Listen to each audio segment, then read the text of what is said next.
Hello, welcome to EduImprints. This is Tarun Kapoor. So today we are going to start the legal current affairs of September 2021. Before that, I would request you to please follow the other playlists which are already uploaded on the channel: the Constitution, the previous due polity questions, the Punjab University polity questions, the IPC torts, legal aptitude mock tests, which are already on the channel. Go and check the playlist which are already on the channel, and also follow the monthly current affairs of the EduImprints that are really important for your entrance exam, because we include the important topics in that: the awards, appointments, obituaries, and so on and so forth. And we'll complete the legal current affairs and monthly current affairs up till June or July before your exam. So let's get started.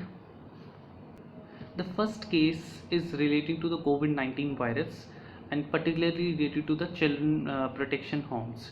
So in this case, supreme court ने कहा कि जो भी children, जो भी बच्चे during the covid orphan हुए हैं, not only because of the कोविड-19, जो उनसे बच्चे हमारे कोविड-19 की वजह से ऑर्फन हुए हैं, उनको तो हमने वेलफेयर स्कीम्स के बेनिफिट देने चाहिए, मगर साथ साथ उनको भी देने चाहिए जो ड्यूरिंग द कोविड-19 हमारे ऑर्फन हुए हैं, चाहे वो कोविड-19 की वजह से ना हुए हों, बट जैसे कि हमारा मार्च 2020 के बाद जो हमारा कोविड-19 था, उसके बाद जो हमारा कोविड जो कार्ड चल रहा है उसके दौरान भी ऑर्फन हुए हैं, तो उसको भी बेनिफिट दिए जाने चाहिए। नेक्स्ट केस है हमारा Azhar S Qalandar versus state of Maharashtra. So in this case, basically a person stabbed another person with the intention to kill that person, basically उसके मर्डर करने के लिए, मगर वो पर्सन बच जाता है. And later on there was an amicable settlement between the person जिसने उसको मारा था और जो विक्टिम था, और उनके एल्डर्स की मदद से उनके बीच में एक सेटलमेंट हो जाता है, और जो बेसिकली जो कन्विक्ट होता है वो अपॉलजी भी टेंडर करता है. तो इस केसेस के अंदर सुप्रीम कोर्ट ने नंबर ऑफ केसेस के अंदर, इस तरह के केसेस में सुप्रीम कोर्ट एक सिंपैथिक व्यू लेते हुए जो सेंटेंस होती है, जो सज़ा होती है उस एपेलेंट की, जो भी एक पर्सन जो कन्विक्ट होती है उसकी कम कर दी जाती है, और इस केस में भी यही किया गया है. नेक्स्ट केस है हमारा Kanchan Sharma versus state of UP. In this case basically it is relating to abetment of suicide कि हम सेक्शन जो 306 है आईपीसी का, जो हमने लास्ट हमारा केस करा है, that is relating to attempt to murder, section 307. Go and read the section 307 on the Google, and particularly all the illustrations which are there, आप उसको ध्यान से करिए, बिकॉज क्वेश्चंस वहाँ से फ्रेम होते हैं in the low entrances.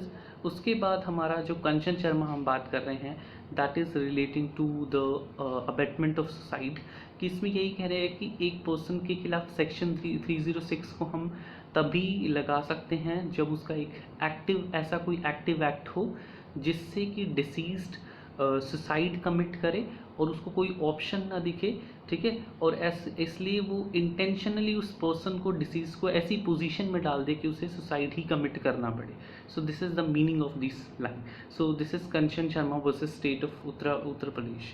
Then is Shivshankaran versus Sathi Minal, जो हमारा 2021 का केस है. This is particularly relating to the family law, और इस तरह के केसेस जब न्यूज़ में आते हैं, then the like section 13 become very important.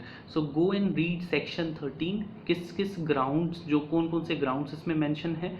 जैसे इसमें पर्टिकुलरली कहा गया है कि इसमें बेसिकली इस केस में पर्टिकुलरली क्या होता है कि हस्बैंड एंड वाइफ होते हैं, उनकी मैरिज होती है, और फ्रॉम द वेरी बिगनिंग और for the last 20 years they वो साथ नहीं रह रहे होते हैं, ठीक है, और साथ नहीं रह रहे होते हैं. तो जो कोर्ट होती है वो भी ये कहती है कि ये एक ऐसी पोजीशन में आ चुकी है मैरिज, बिकॉज जो वाइफ होती है वो नंबर ऑफ टाइम्स जहाँ पर जो उनके हस्बैंड काम करते हैं वहाँ पर जाती है, उनको कहती हैं कि इनको जॉब से निकाल दीजिए.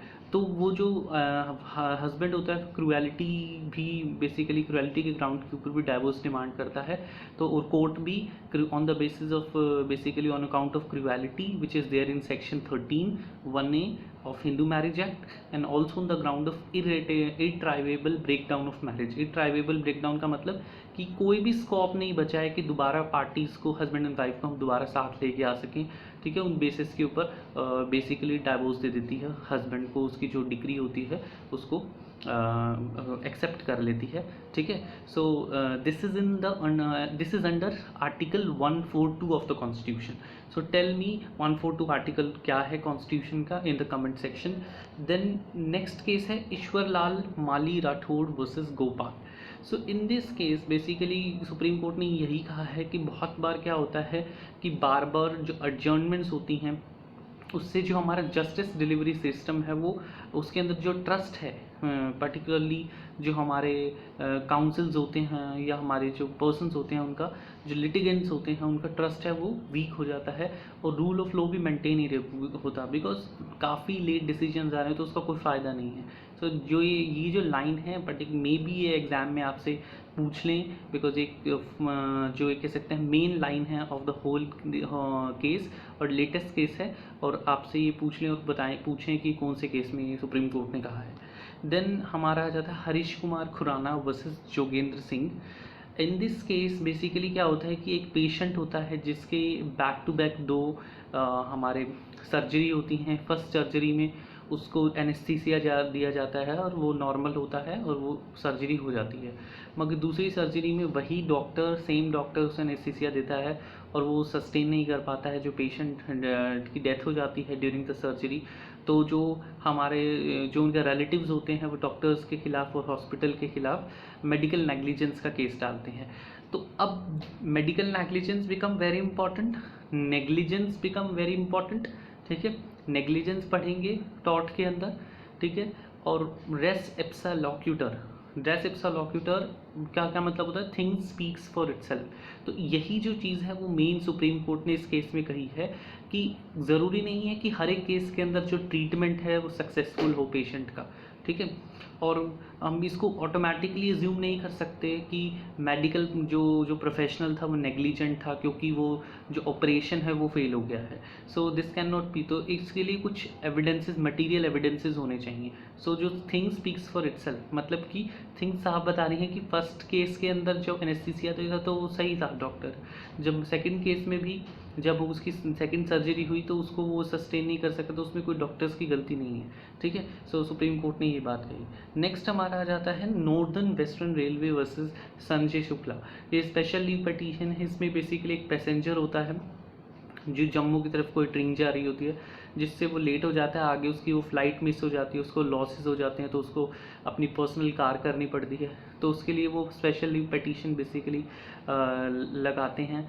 तो जो वहाँ का डिस्ट्रिक्ट जो कोर्ट बेसिकली जब पूछती है कि भाई ये बेसिकली फ्लो है on the part of railway administration, तो सभी के सभी जो ऑफिसर्स होते हैं वो कहते हैं कि बियॉन्ड रीजनेबल, मतलब कोई विदाउट बियॉन्ड कंट्रोल है रीज़न की जिस वजह से ट्रेन डिले हो गई है। तो बेसिकली कोर्ट यही कहती है कि किसी न किसी को रिस्पॉन्सिबिलिटी को एक्सेप्ट करना पड़ेगा, ठीक है। और जो सिटीजन्स होते हैं, जैसे पैसेंजर्स होते हैं, they can not B at the mercy of authorities, ठीक है। और पब्लिक ट्रांसपोर्टेशन को सर्वाइव करने के लिए अच्छा कॉम्पिटिटिव होना पड़ेगा, अपनी अकाउंटेबिलिटी सेट करनी पड़ेगी ताकि उनका वर्किंग कल्चर इंप्रूव किया जा सके। So this is the case. उसके बाद Supertech limited versus Emerald, this is court owner resident welfare association case. इस केस में बेसिकली यही है कि जो हमारा जो फरीदाबाद में आई थिंक 2 टावर्स होते हैं, 2 बिल्डिंग्स बनाई जाती हैं, और जो भी वहाँ के जो म्यूनसिपाल्टी है उसके रूल्स को, जो फायर एक जो कोशनरी जो रूल्स होते हैं उनको फॉलो ना कर जो वो बिल्डिंग्स बनाई जाती हैं, ठीक है। और जो वहाँ का लोकल एडमिनिस्ट्रेशन होता है उनके साथ मतलब कि साठगांठ करके दे मेड दैट बिल्डिंग्स, तो वो सारे के सारे रूल्स को मतलब कोई रूल्स को फॉलो नहीं करते हैं। तो इसके लिए जो केस है वो 2013 में हाई कोर्ट में जाता है। तो 13 से सुप्रीम कोर्ट में अब उसका डिसीजन आया है, क्योंकि इलाहाबाद हाई कोर्ट ने भी यही कहा था कि दोनों की दोनों बिल्डिंग्स को डिमोलिश कर दीजिए, और सुप्रीम कोर्ट ने भी उसी सेम डिसीजन को अपहोल्ड करा है और विद इन 3 मंथ्स उसको बेसिकली डिमोलिश कर दीजिए। और जितने भी पर्सन से हमने एडवांस लिया है बिल्डर्स ने, उनका पैसा वापस लौटाइए अलॉन्ग विथ 12% इंटरेस्ट, और जो भी डिमोलिशिंग चार्जेस होंगे वो भी डेवलपर ही बेयर करेगा। तो इसमें इस केस में सुप्रीम कोर्ट ने ये कहा है। देन हमारा Namrata Verma versus state of UP. So this is also special leave appeal. In this case basically supreme court कहती है कि जो एम्प्लॉय है उसका कोई it is not the employ to insist the transfer, कि वो किसी एक प्लेस के ऊपर ट्रांसफ़र के लिए बेसिकली फोर्स नहीं कर सकते हैं। It is the right of the employer, ठीक है, it is the description of the employer कि वो कहाँ पर उसे ट्रांसफ़र करेंगे। तो इसमें क्या होता है कि एक टीचर होती हैं जो ट्रांसफ़र मतलब डिमांड करती हैं, और तो इसलिए सुप्रीम कोर्ट कहती है कि it is not a matter of right, it is a description of the employer, right.